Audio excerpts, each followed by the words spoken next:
To start with, I must thank ICC for having me here, and especially Kamal Nanavati Saab, who actually is an old friend of mine, and thought I should come and show some pretty slides after all this chemistry. But I think it's also important to understand what my morning was like today. And that's very interesting because I learned such a lot from this. One of the things I learned when I came in was I thought I'd look at 3 keywords and say how often is sustainability mentioned, how often is climate change mentioned, and how often is biodiversity mentioned. And of course I found sustainability mentioned again and again, climate change off and on, but the biodiversity thing just didn't come through. And we need to realize that if we are going to have industry going on, we are going to require this whole business of biodiversity conservation becoming more and more important for industry to implement. Right. So if you really look at what happens is that 4.3 billion years ago, very special event occurs on the Earth, and we get the formation of life. And that's actually what you chemists deal with all the time. It's all the chemical reactions that occurred and formulated that system where life began on Earth. And even today, we don't know whether there are any other planets which have life like this. So the first forms of life were protista, and those evolved into algal forms and what we refer to as zooplankton, and the first food chains formed. This led to speciation. And we had dinosaurs and a whole lot of primitive life forms which came and went, and you had amphibia and reptiles and birds and mammals evolving.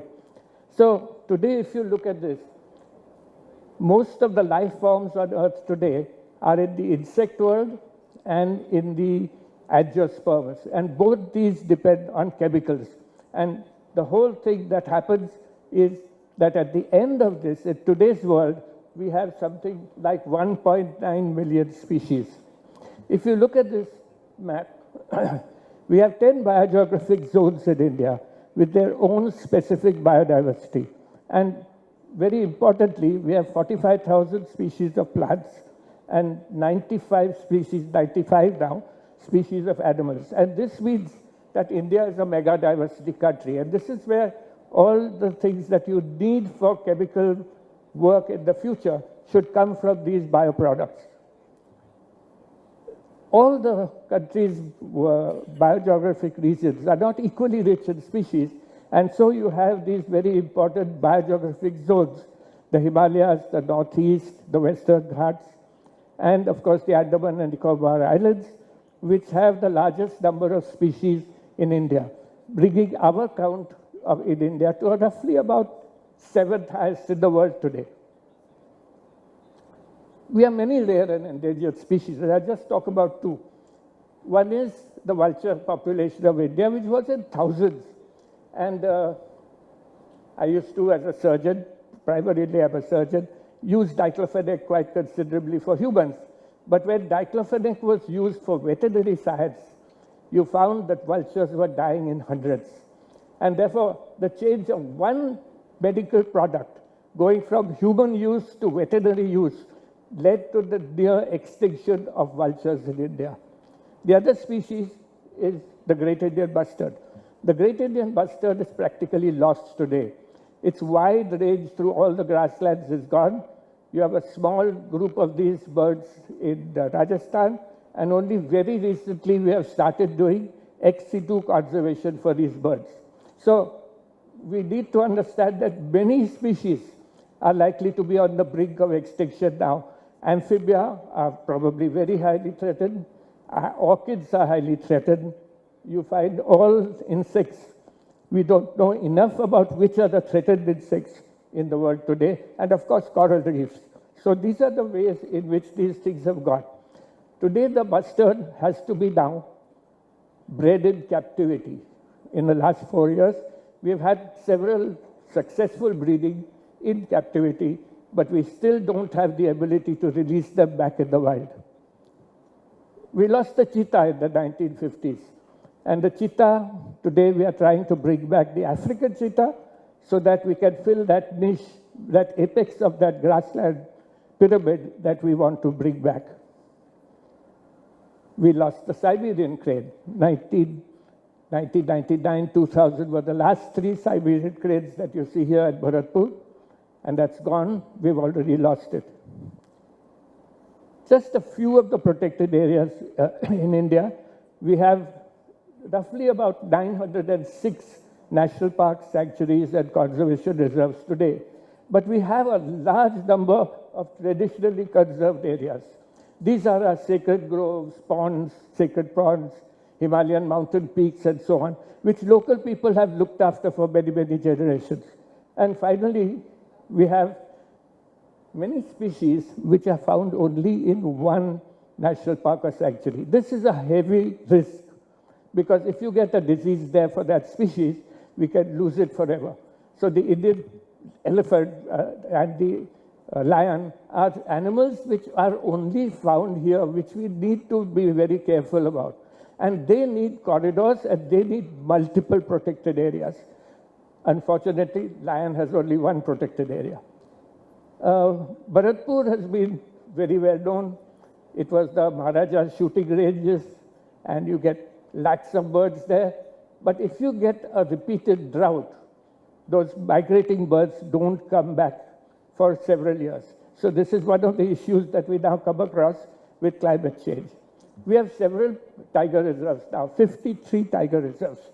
And I think this is one of the greatest conservation successes in the world today, that we started in 1972 with a count of 1,800 tigers, which has gone up to 3,000 now. This is an enormous benefit today, that conservation has actually succeeded in a country, huge population, big threat for various types of species, and yet we have been able to do this project.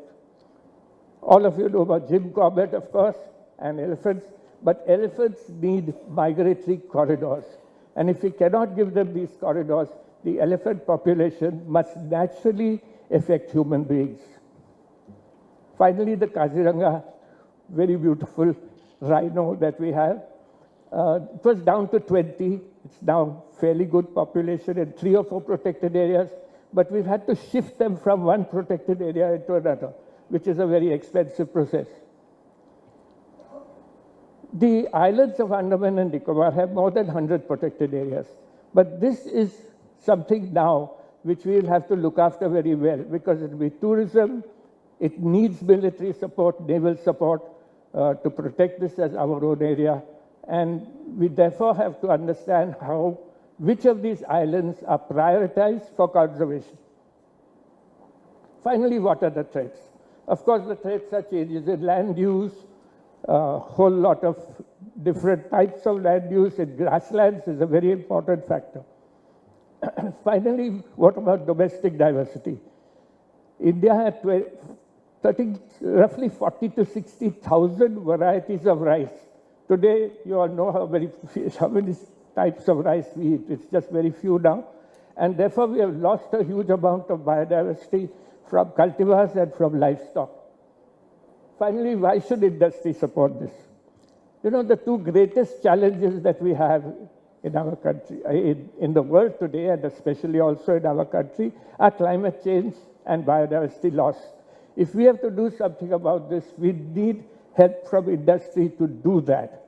It cannot be done by government alone. It cannot be done by NGOs.